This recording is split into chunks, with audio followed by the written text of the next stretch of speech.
We are incredibly thrilled to have you join us. And, this session is, in my mind, incredibly important. Speaking of minds, I don't know about everybody else, but I don't consider myself a nervous or anxious person, but I think we've all probably run the gamut of emotions over the last 8 weeks. And I have a feeling there's still more to come. So this seemed like a really great time to gather everyone together. And I think the point we really wanted to get across with this session is you're not alone, right? The things that you're feeling and the things that you're thinking are things that are being expressed and shared all over the world, outside of our community as well as inside. So we wanted to put this session together to say thank you to everyone, but let's all get together, let's have a chat, and hopefully be able to share tips and learn from each other. We have a really great program. Dr. Daphne Holt is going to share with us the program that she's put together for first responders at Mass General Hospital. And I personally got a chance to watch the videos for this program. And I know it really helped me in understanding some of the things that are happening around us, but just giving ourselves just a minute, right? To say, it's okay that I'm not okay. There's kids, there's family, there's work, there's everything else around us, but it's really okay to just take a minute to recognize where you're at and work towards a center again. Our partner for this event and for this series is New Hope Domestic Abuse Shelter. I know a lot of you were on the session last week, but I've asked Marcia and Maria just to give you guys a little update on who New Hope is and why we're excited to partner with them. They are a great resource for us. And just a quick update, as of this event, we have officially raised $2,700. And but I say we, I mean all of you. And here's the list, right? And I've just taken the list of the people who've donated just for the first 2 events. If you've donated for the other events that are upcoming, we'll add your name to the list as those events are. But thank you. Thank you so much for contributing what you can. And thank you to those who've reached out and said, you know what, I'd like to support New Hope. I can't right now, but I will in the future. That's really, really important. So thank you so much for that. And just a real quick sponsor shout out. We couldn't do what we do without our sponsors. So Sunrise Labs, the Mullings Group, Zymedica, thank you for supporting our Women in Medtech events. We are hoping to get together in person again soon to highlight the work that you do. But thank you for all of this. So Marcia, I'll let you take it away. Okay, well, thank you so much. It's so great to be back here again. I'm going to turn it over to Maria because the folks who were here last week heard me, so I'm going to let Maria talk. But I just want to personally thank everyone who donated and just thank you all for your support and know that these funds are directly helping survivors, a time of great need. So Maria, I believe you're on. I'm going to turn it over to you for a quick update on New Hope. Yeah. Thank you, Marcia, and thank you everyone for being here this morning. So we all are experiencing those challenging times right now, and just think about if you were in a situation of violence in the home where you are locked down and you're unable to get out and your perpetrator is living with you and not working themselves. So it's definitely challenging, and our numbers of our calls are going up. Our counseling and advocacy is going up as well at this point in time. We do support the domestic and sexual survivors in southeastern and south central Massachusetts, and we're in 41 communities. So we're pretty big. We have been around for 40 years. We celebrated our 40th anniversary last year. So New Hope is growing, and New Hope is growing with the needs that are being asked of survivors and the community. And one of the, because this is Mental Health Month, which is so important and ironic that we're all facing, isolation and depression and anxiety. And New Hope knows it's so important for us as we provide the services to be mindful of the needs and be at a good place and know it's okay not to be okay. But what we've done is we started in the fall, started an initiative that is mindful meditation.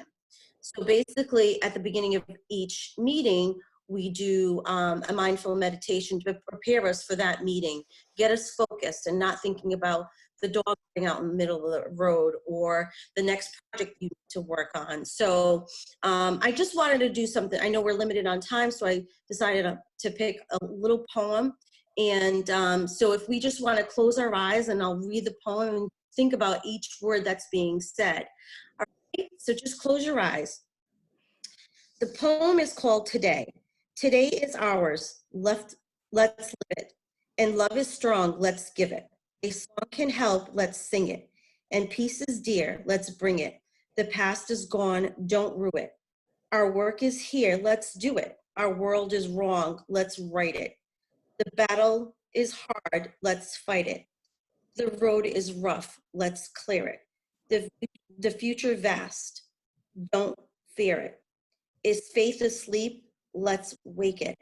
Today is ours. Let's take it. Now take a deep breath. And as you exhale, let go of all that negativity. Think about your breath. Feel it go right out from your chest. And when you're ready, just open your eyes.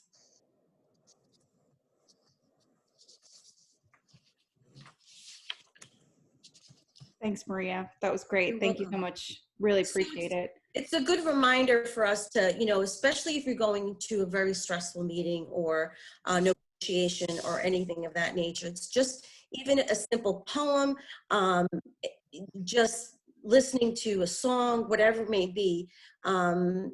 It's so important to your being. And as we provide the services, we need to make sure that our clients are good before we work with them in their trauma. And comes in all different forms. Someone might not experience the trauma for years later on, so we never know.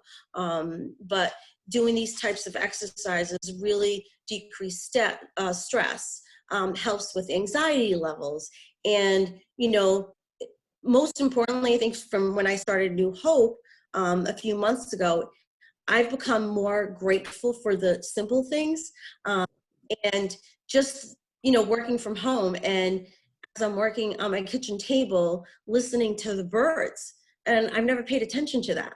So, and that's all through the mindful meditation that we've been incorporating into our daily work at New Hope. We need to be right for our staff, and we need to be right for our clients. So I hope that from today, you take a little bit, whether it's taking a few different breaths just before your meeting, and be in the present, but know it's okay not to be okay. So thank you so much. Thank you. That was beautiful. So great. Yeah, it's nice to just take a minute.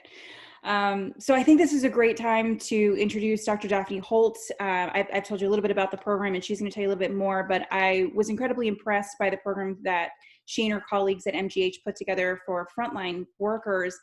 And it just reminded me so much that each one of us is our own type of frontline worker, right? A lot of people are dealing with so many different stressors. We say, let's all get back to work, but let's keep it real. So many women and men are now working 3 to 4 jobs, right? You're working, you're teaching, you're guiding your families, you're dealing with a whole lot of outside pressures and stressors. So I think this is just a really great time to come back to that. So Dr. Daphne Holt, please take the lead. I will stop sharing my screen.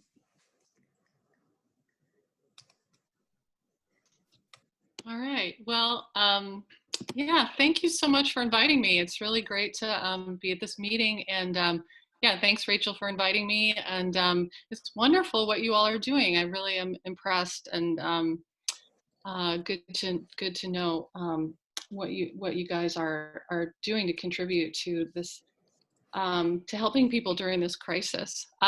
So yeah, as Rachel mentioned, let's see, I'm going to share my screen, I guess. Let me just do that.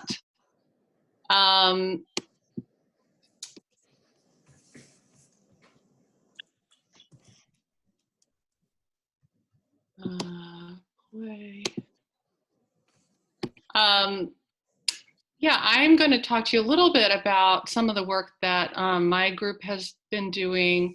And as Rachel mentioned, we developed this course for frontline healthcare workers that's an online course that anyone can watch. So you can go to our website and watch it. And what I'm going to talk about today is basically taken from that course. But essentially it's what Maria already kind of started to talk about, some of the things that we can do to help improve or sort of increase our resilience during this time. And as you all were just saying, the idea is not that like we'll use these tools and all of a sudden we'll be fine. Of course, it's perfectly normal and expected that we would not be okay during this time.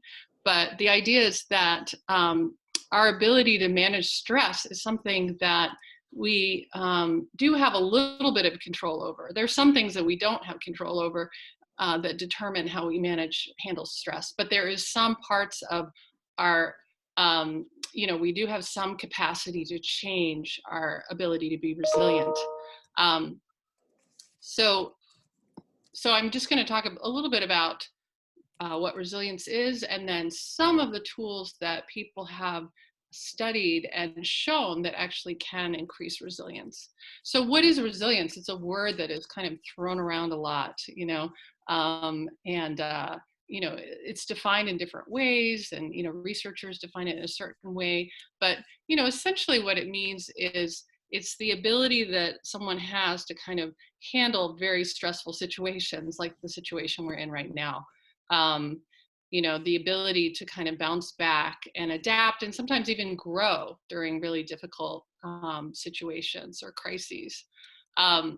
And as I was just saying, it's not a fixed trait. Sometimes people think that either kind of a resilient person or you're not. And, there is some component of resilience that is genetically determined. People are still doing research to determine sort of the amount of that. But there's also a lot of our resilience that can change and is dependent on different sort of factors in our lives. So some of the things that people have shown predict resilience or sort of, are correlated with the ability to handle stress are things like, things that you would guess, right? Like strong social connections, also physical activity, a sense of purpose or meaning in life is correlated with resilience. People who have spiritual practices or religious practices have more resilience sometimes, and certainly community supports. Some of these things we can control and some things we can't, obviously. But there's also these kinds of skills or sort of mental capacities, ways of experiencing the world, the physical world around us, like Maria was talking about, mindfulness, and the ways of experiencing ourselves that actually can promote more resilience if we practice them.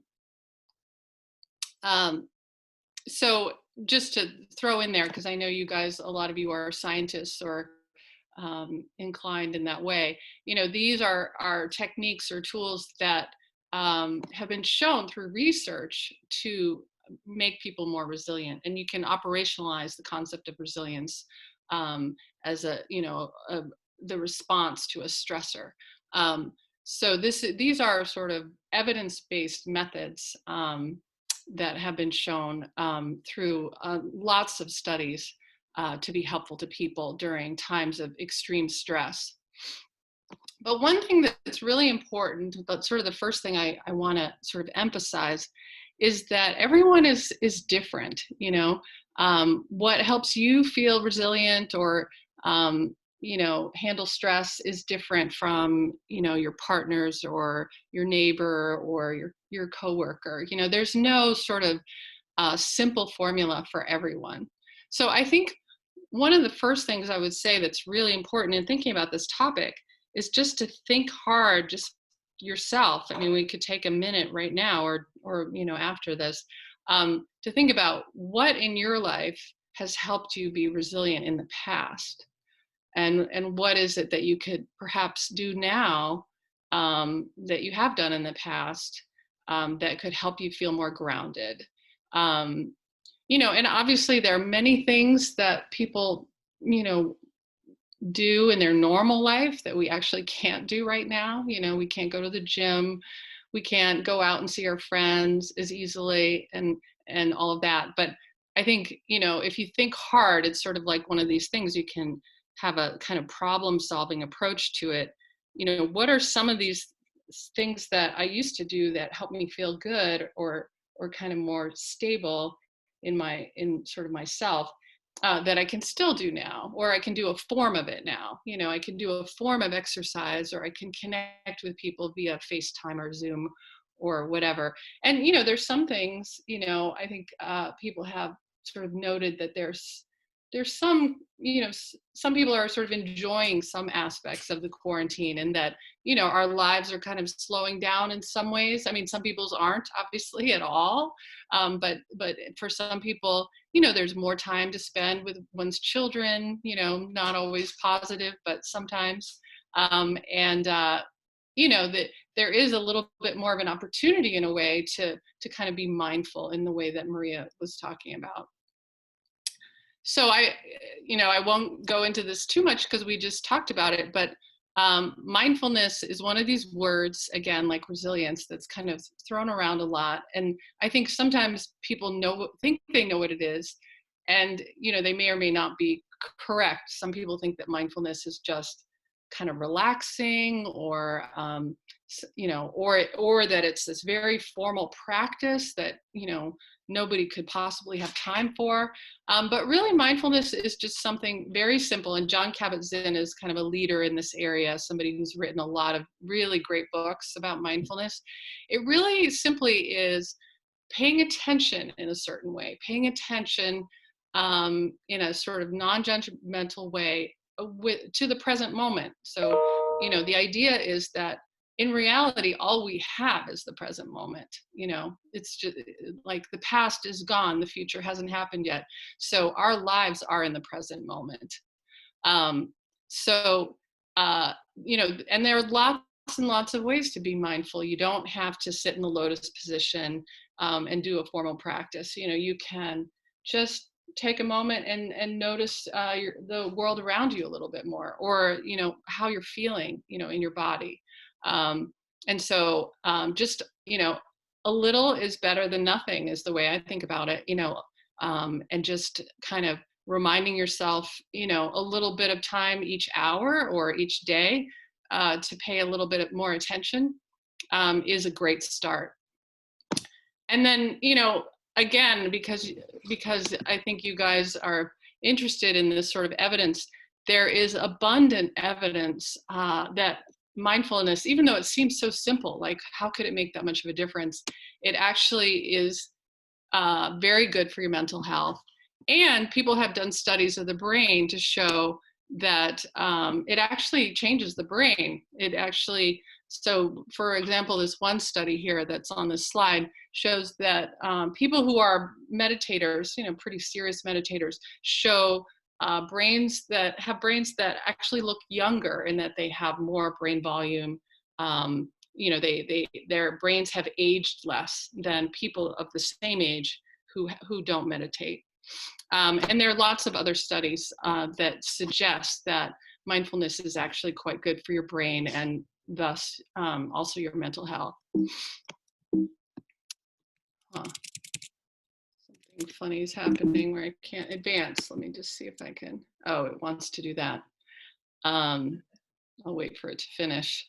Hey, Daphne, if I could jump in real quick, I just wanted to highlight two things you just said that I thought were really important. And, you know, the first about being in the moment, because all we have is the present. I think that is a really good thing to keep in mind. I think so many times I get caught up in, well, this is how it was before, and what is it going to be like moving forward? I think you're absolutely right that right now, this is where we are, and it's good to understand how that affects you. And then the other thing, it is kind of the follow up to that. It's that problem solving thing that you just talked about. It's, what am I unhappy with? I think, what is the perfect solution, and what is the step that I can take now to make things better? And I think those two things are really resonating with me personally. I don't know about anybody else, but everyone, feel free to type comments or chat bot if you have questions. Please let us know. But I wanted to highlight those two things because I think they're really important. Great, thanks. That is so helpful. So I was just going to play I think it's just like 1 or 2 minutes long, an exercise from this course. It's a little bit similar to what Maria just went through with us, but this is a similar kind of mindfulness exercise that you could, possibly do during your day. And Here's a brief mindfulness exercise that we can try and you can do almost anytime, anywhere. Right now, let's invite ourselves to take a pause. If you can, you might sit in a comfortable position. If you're able, close your eyes or adopt a soft gaze. And bring your attention to your breath. How are you experiencing your breath in this moment? You might place one hand on your chest and one on your belly and simply feel your breathing. Notice how your belly rises as you breathe in and falls as you breathe out. You can imagine your lungs filling up like two upside down balloons, the biggest expansion at the bottom. When your mind starts to wander, just bring yourself back to focusing on your breath. If it helps to create a focus, you might try counting your breaths. Stay here for a minute or more. And if you can, allow your body to let go just a little with each breath. When you're ready, you can open your eyes and let go of this brief practice. This is also something that you can try if you're a parent or caregiver with your child. You can sit or lay with your child, and you or they can put their hand or your hand on their chest and their belly, allowing them to also feel the rise and fall of their breath and come to a more calm, centered place.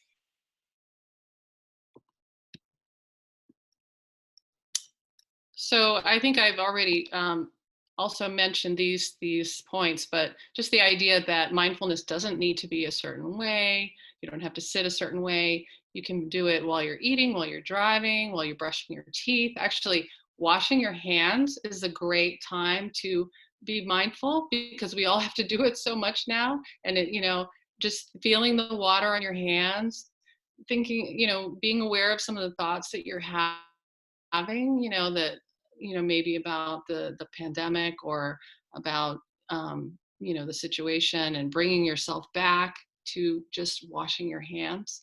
I think it's a good opportunity.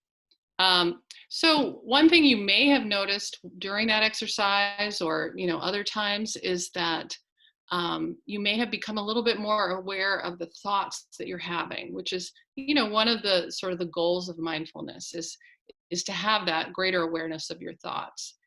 And some of the thoughts might have been kind of anxiety provoking, like, oh, I don't want to do this, or I've got so much stuff to do. I have so many emails to answer. I gotta go, that kind of thing. And those kinds of anxiety provoking thoughts, are probably going to be associated with some feelings in your body, sort of tightening of your chest or your jaw. And so this relationship between thoughts and feelings is sort of the basis of a very long-standing model of how the brain works, and it's very normal to have this kind of this circuit of thoughts leading to feelings, and then the feelings sometimes produce more thoughts, and sometimes there can be kind of this cycle of negative thoughts and feelings that can get a little bit out of hand. So one of the points of mindfulness and of like becoming more aware of your thoughts is to try and interrupt this cycle a little bit. And another part of the cycle is that sometimes these thoughts and feelings can lead you to doing certain things that actually can make the thoughts and feelings get worse, like you get angry at yourself or at someone else, or you withdraw from people because of the thoughts and feelings, and that can actually sort of worsen the cycle. So the idea is if you become more aware of this cycle, you can actually notice that some of these thoughts are not actually, accurate or helpful, and it can help sort of interrupt this cycle. So one thing that is sort of is a big deal right now, I think, for everyone is just the incredible uncertainty that we're all kind of dealing with. That we really just don't know what's going to happen here. And uncertainty is a really challenging thing for the mind to deal with. Our brains do not like uncertainty. We really want to just know.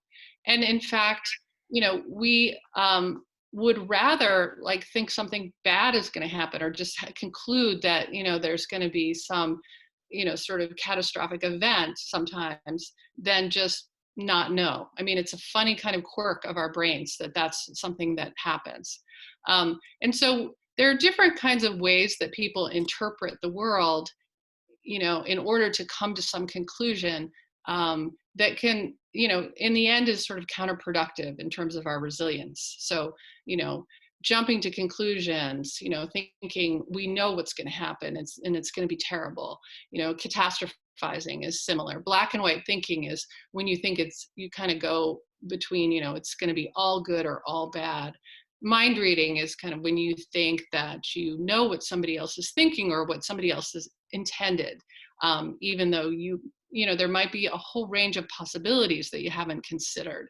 So a lot of the point of mindfulness, and also being aware of this cycle of thoughts and feelings that can happen, and that our thoughts are really not facts. The goal is to try to think more flexibly and kind of loosen up the conclusions and consider a range of possibilities when you're thinking about what's happening in your life, and the motives of other people.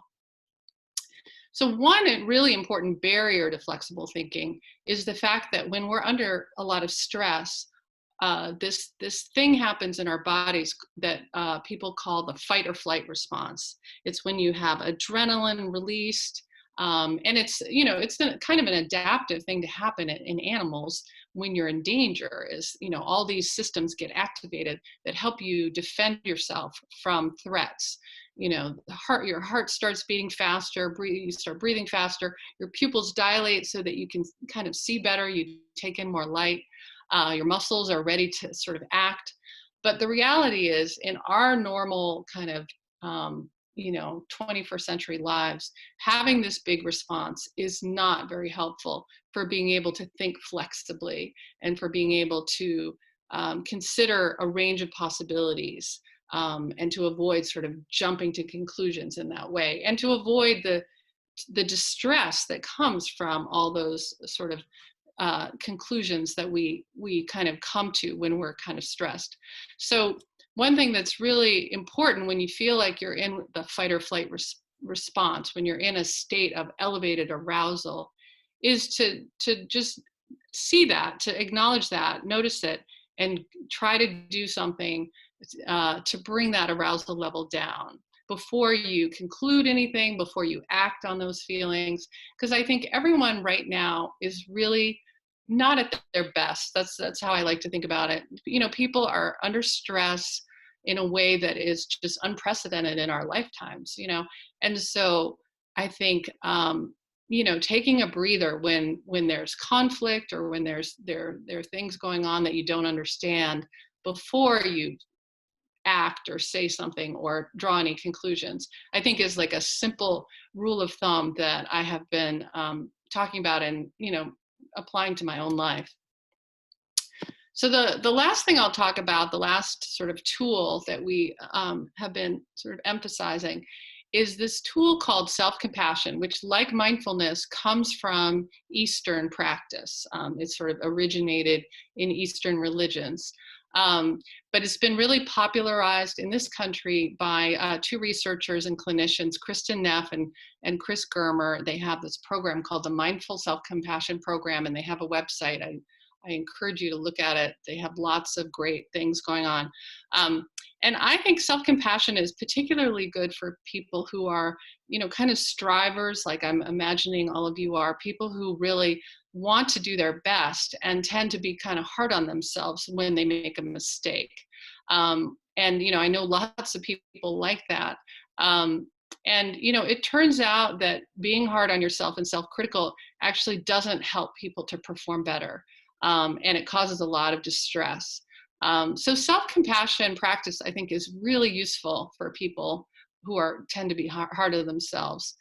And the fundamental idea, it's very simple. It's basically a practice where you learn to be a good friend to yourself. So you think about, what would I say to myself if a friend of mine was in the same situation? Because if you actually do this exercise, we won't do this right now, but if you do the exercise where you imagine a friend being in the same situation as you are and what you would say to them, people often find that it's very different from what they say to themselves when they've made a mistake. It's amazing how much harder we are on ourselves than we are on other people. So the idea is that we want to try to figure out how to become an inner ally rather than an inner enemy, as Kristen Neff and Chris Germer put it. And again, I'll just show you very briefly, there's lots of evidence that self-compassion practice improves mental health and resilience. I think it's very clear from the studies that have been done. But a lot of people are uncomfortable with this practice. People feel like it's self-indulgent, or it will make them weak or lazy, and that actually self-criticism is what actually drives them. I'm not going to be able to talk you out of that if that's what you're thinking right this second. But I would just say you might want to just experiment with it. You might want to just see if this is actually true.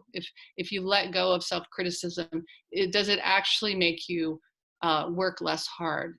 Because the studies have shown that it's not actually true. That if you let go of self-criticism, you actually have more energy because you're not dedicating so much energy to this sort of beating yourself up. But we can talk more about that if you like. So here is another exercise which is called the self-compassion break. It's an exercise that was developed by Chris Germer and Kristen Neff. And so I think this is another thing that people can do anytime during the day to help remind them of, being kind to oneself. Let's try an exercise together to see what relating to ourselves with compassion might look like in practice. This exercise has been adapted from Drs. Kristen Neff and Chris Germer's Mindful Self-Compassion Workbook, and it's called the Self-Compassion Break. First, let's take a pause. And during these next few moments, all you are doing is this exercise. There are no other demands on your attention. Bring to mind a situation in your life. Could be about the current pandemic or something else that is causing you some stress. What are the thoughts that are present around this situation? What are the feelings you're experiencing? How is it showing up in your body? See if you can turn towards it and allow the discomfort or whatever is here to be here without pushing it away or feeding it. You might try labeling what's going on with something that fits your particular situation. You might say, this is stress, or things are really hard right now. We are bringing our mindful awareness to observe and label the situation we are in, not judging it as good or bad.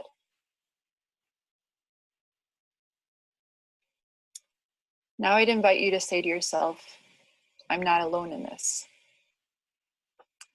We're bringing our awareness to the fact that we are connected and not alone in the struggle during this time. You can use any language here that's right for you to convey this sense that we are in a shared human experience.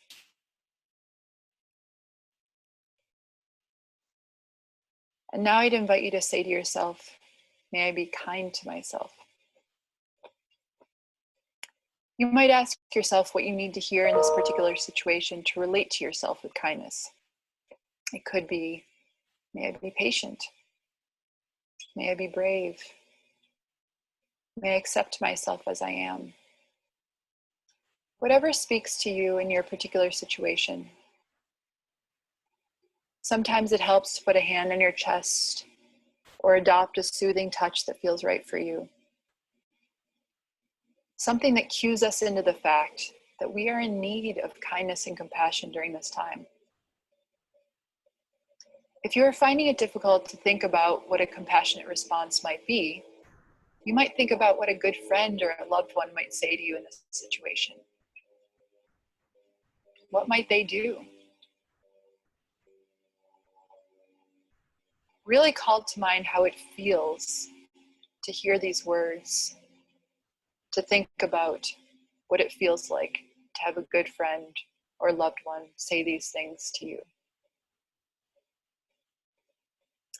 As we close, again, bring your attention to your body and your awareness of what is right now.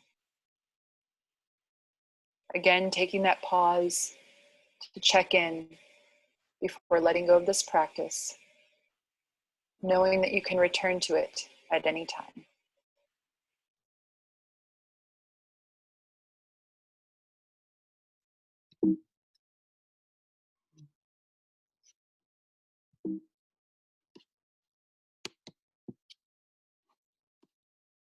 See if I can get to the next. Let's try an exercise. Oh, sorry. Okay.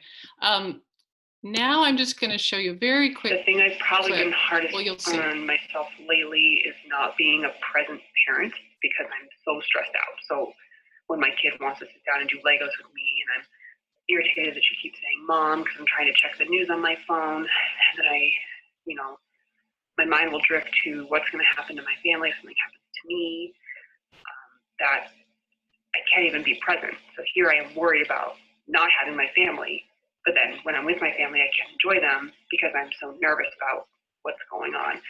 So being hard on myself and not being able to just appreciate what I have right now, that's difficult for me. And I absolutely know that a good friend or even God would be like, you're doing the best you can, you know? These are really hard times and you're doing the best you can.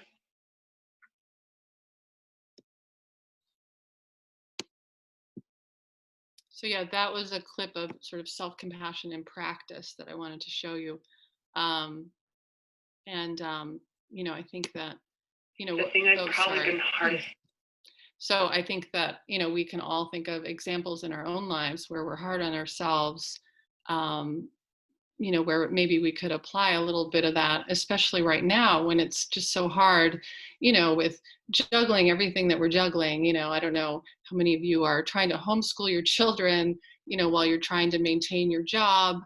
Some of us have lost our jobs. Some of us are worried about our health, or the health of loved ones, or, what's going to happen to the world.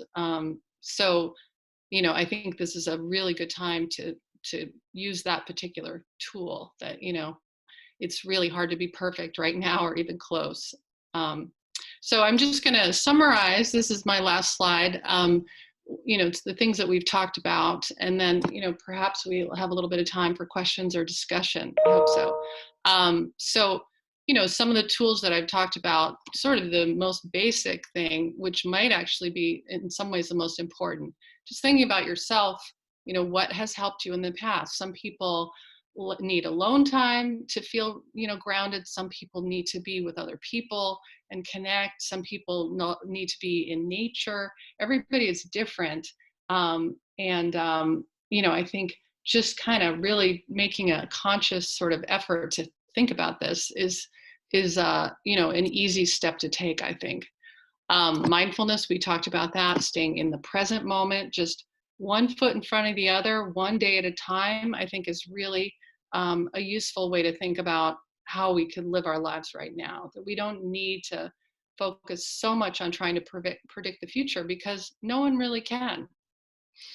And then the idea that we need to be flexible and try to be sort of generous and, suspend judgment, I guess, when we think about what's going on with other people and what's going on when we sort of encounter stressful situations, that we can't always know immediately what's going on. This is a completely bizarre, unprecedented situation, as we hear over and over again. And so uncertainty, unfortunately, is with us, and that we need to learn to some extent how to deal with it, how to live with it. And then, self-compassion, which I think is particularly appropriate right now. You know, that we can all take a little bit of a moment to acknowledge that things are really hard and that we can't do what we used to be able to do. And that's just got to be okay, you know. And, you know, well, and that we're not alone, and that we're all in the same situation. So I think that is it. So, a lot of what I talked about, as Rachel said, are pieces of this course that we developed for frontline healthcare workers. And it's also something that we've been doing for the last 3 or 4 years in colleges, in the local Boston area colleges. That's sort of where this all came from. And I want to give a little bit of a shout out to my amazing colleague, Nicole DeTore, who played a huge role in developing the materials for the videos, and also Annie Burke, who was in all of the exercises, who's our sort of director of intervention development. So thanks so much for listening, and look forward to questions or comments. Thank you so much. That was really great. I know it brought up a few things for me, right? And I think, if I'm being honest, when I tend to get when I tend to get stressed out, or when I tend to get a little anxious, it's not something I want to share with others. And I found that sharing it makes it so much better and a little bit easier, and that a lot of people will have so much more compassion for you than you have for yourself. So I think that was a really great point to bring up. One of the questions from the chatbot, we struggle with getting into a daily practice with mindfulness. Any ideas on how to make that a routine? Is it, something you should do at the same time every day? How do you kind of remember? I often forget, right? How can you remember to kind of squeeze that in? Yeah, no, I think that's a really good question. And, I have to be honest, I do not have a formal mindfulness practice. My personality is such that if I have to sit and do nothing, I become more anxious, so I think of mindfulness for me is, I think having certain routines that remind you of it. Like, for example, every time you brush your teeth, if you could just feel the toothbrush on your gums. I have a routine right now where I take a walk to the Charles River every day, and I just have a very simple one-word kind of resilience cue: water. I feel that if I see water, it boosts my resilience. And that may be actually completely wrong, but it's a little trick that gets me to do this walk. And so I think actually breaking it down to make it incredibly simple to remember is really the first step. And if you have the ability to have a more formal practice, I think sometimes people get started and they see the benefit, and then it's like anything. It's like when you see that it's great, then you want to do more, and then you figure out a way to incorporate it. But for me, I have a child, I have a job, I have all these things. It's hard to have time to spend an hour meditating. So I think, as I said, anything is better than nothing, and you'll be amazed. I think that you may not feel like immediately like peaceful and centered and calm. That's not the idea, but you may see some benefits pretty quickly. We had another question come in from the chat bot about kind of helping manage teenage kids and their stress. Any thoughts on that? Yeah, no, that's a big one. I think I think that there are no easy answers to the parenting question. I guess, a few things that people have been saying, that I've been saying, is, one thing that you can, there are a few things you can do. Obviously, talking to your teenagers, being very honest with them about what's going on, being real with them, that we're all struggling, can maybe help. I think modeling some of the mindfulness and other kinds of resilience promoting behaviors can sometimes be helpful. And, you know, I think teenagers are funny in that they may not seem like they're taking anything in, but, you know, sometimes there's a delay, or, you know, it may go in and then come out, you know, like 3 days later or a week later or something, where they seem like they've responded. Yeah, I think modeling, being honest, but yeah, no, I think there are no easy answers with this situation that we're in that's sort of untenable. And I think, so also just like really acknowledging that this is hard, and it's kind of impossible. And, you know, I think for teenagers too, it's, you know, to help them kind of acknowledge what they're feeling, you know, rather than, you know, having them just act out what they're feeling.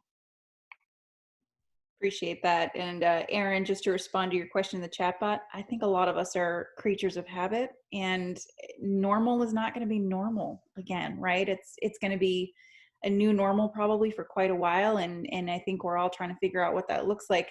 I think what's helped me is trying to develop some habits for this normal, and try to get into a routine, knowing that that may not be the same. But I think the anxiety is there for. I'd be shocked if most people aren't feeling it. And that was actually kind of the point of what we wanted to do with our breakout sessions in this next, you know, 10 to 15 minutes. When everyone signed up, you identified a topic that you may want to talk in a small group about or share. We would really love to have you break out into smaller groups, and the goal is to kind of take what Dr. Holt just talked about and hopefully share in a small groups, maybe some tips, scenarios, situations.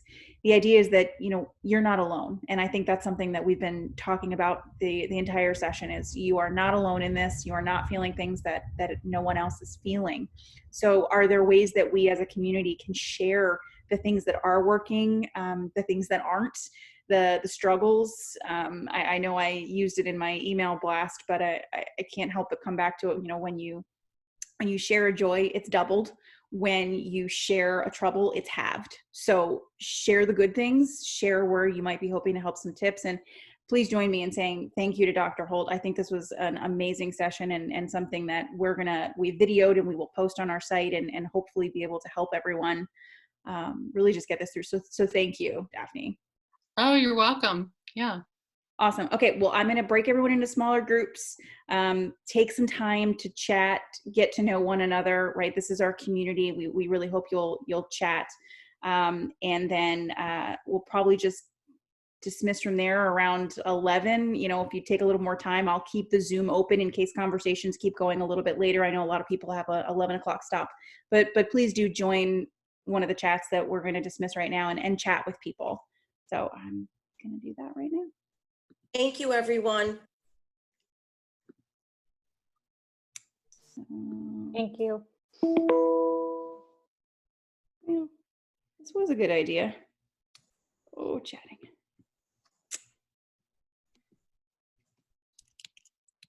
Give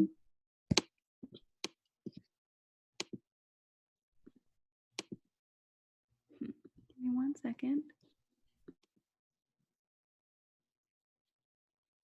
Okay, so it may be actually a larger group chat because Zoom has decided it does not want to preload the topics. So there's a topic around tips for homeschooling. A lot of people wanted to chat about. So let's maybe have some quick time for Q&A if anyone wants to put themselves out there a little bit. Sure. Hey, Rachel. I know in our house, I have 2 children, a 12-year-old and a 7-year-old. So we have straddling teenagehood and little kidhood.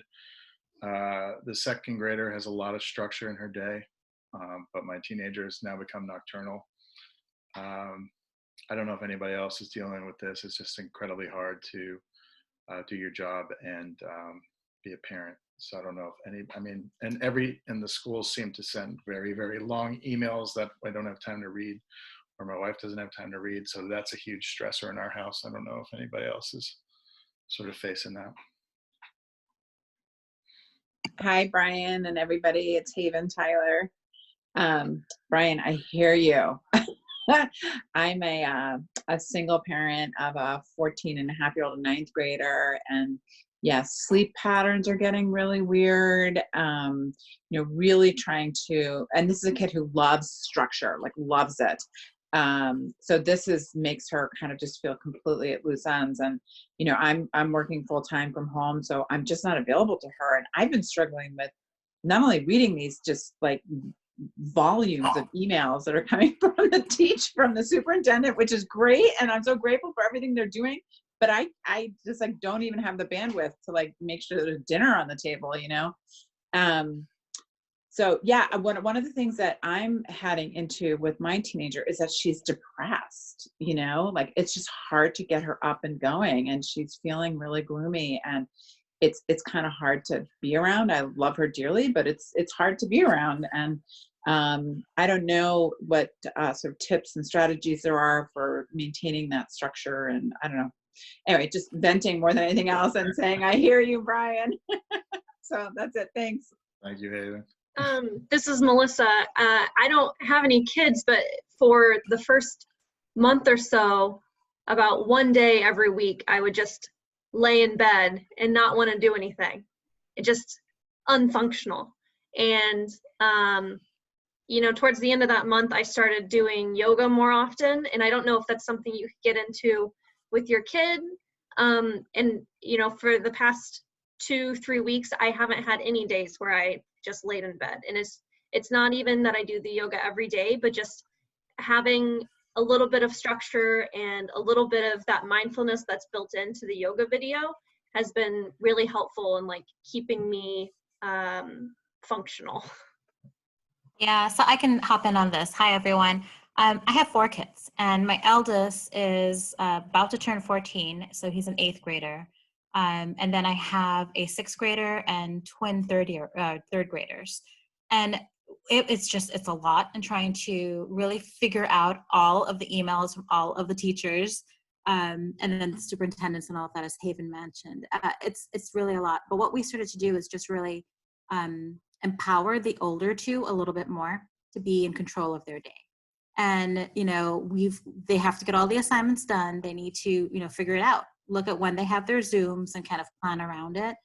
We have a start time, we have a lunch time. We've kind of broken it down so that there's some structure to their day, but giving them a little bit more fluidity in how they plan it.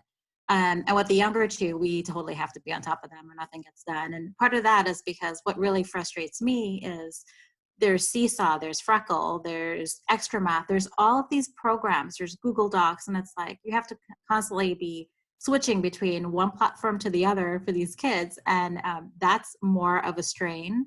But I wanted to say that I was actually seeing Haven, my eldest, having a little bit of struggle starting to emerge. And so what we did was we added phys ed to our curriculum for every day. And my husband sets up like obstacle courses outside. And we make them go outside and get fresh breath and run around and play. And I think that has really helped their mental health quite a bit.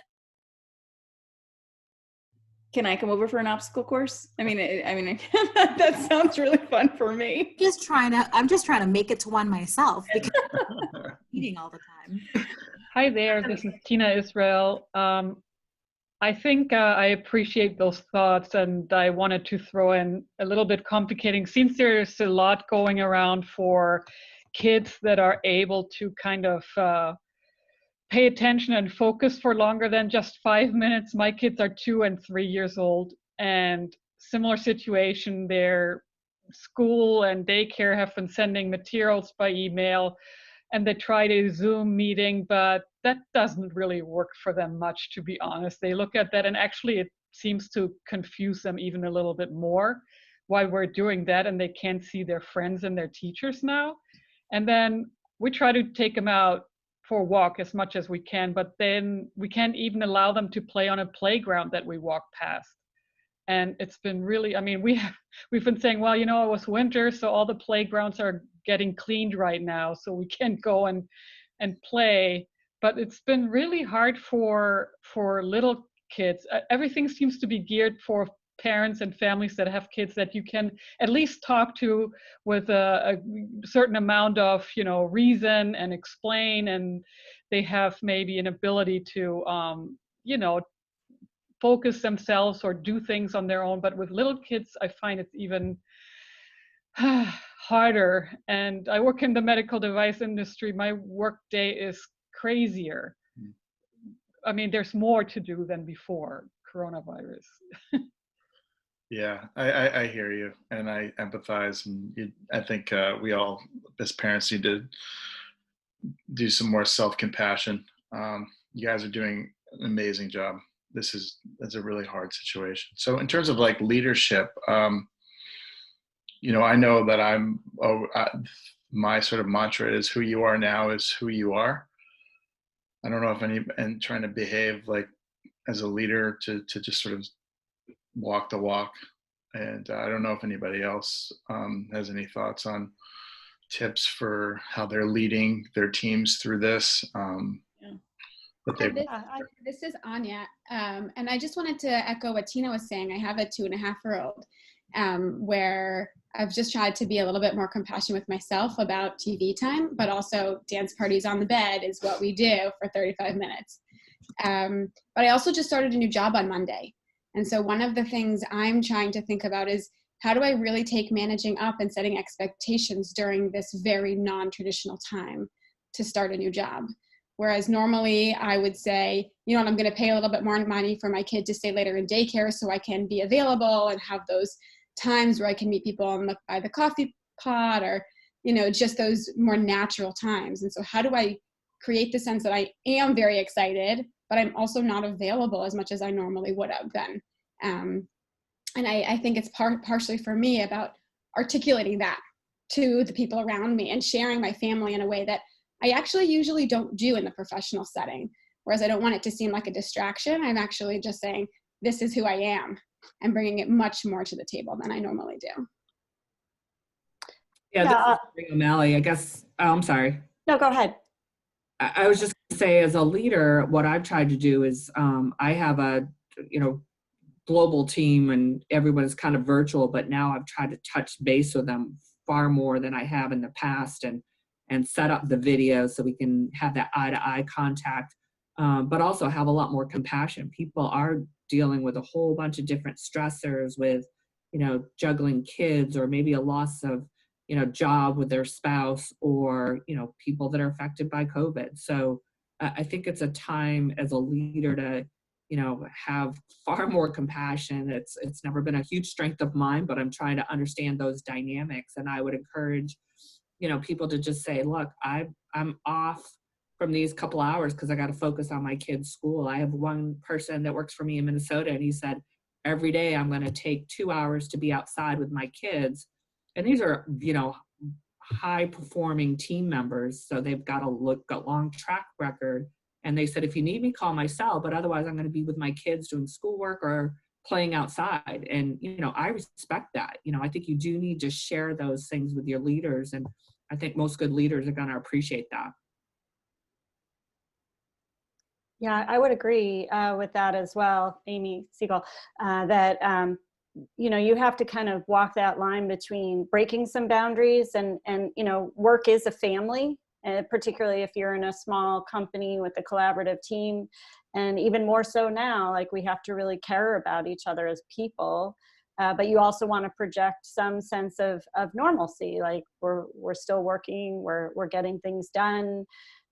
So I think it is walking that line, but I have found it helpful to your point of, you know, daily check-ins with my teams where, you know, how do we replicate that feeling of being together in the office virtually by checking in more? We schedule more social time together. We share funny pictures and stories. We have a Slack channel just for kind of fun things that we see, or, you know, so trying to, you know, keep that sort of collaborative family feeling and knowing that we're there for each other. Like you said, that if anyone needs something or a break, or, you know, has a breakdown in childcare or whatever, that we understand. So I think that's just really important to both project normalcy, but also compassion, and that we're all human, and show your own vulnerability as a leader. You know, I complain about my adult college age children all the time, probably too much, but you know, they can relate to that. So, you know, I think it's important to do both. I think that's a really important thing you just said about checking in, Maria and Amy and Anya for checking in as well.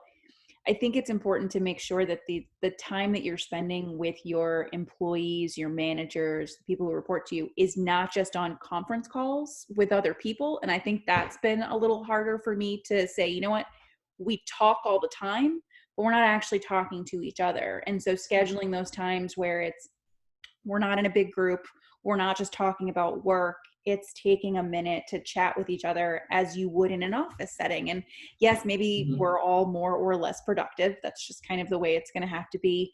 But accepting that and saying, you know what, I may normally work 10-hour days. I'm going to split work 4 hours. I'm going to take a couple hours off, and then I'm going to maybe come back at 8 or 9 o'clock at night. And that's okay.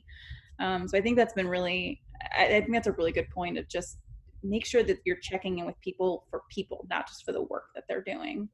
I think that's really important. I know the breakout session didn't quite go as I had hoped. We didn't hit all 4 topics. I'm really sorry about that, but I hope that you all found this meeting to be very helpful, and I really do appreciate all the candor and the conversation.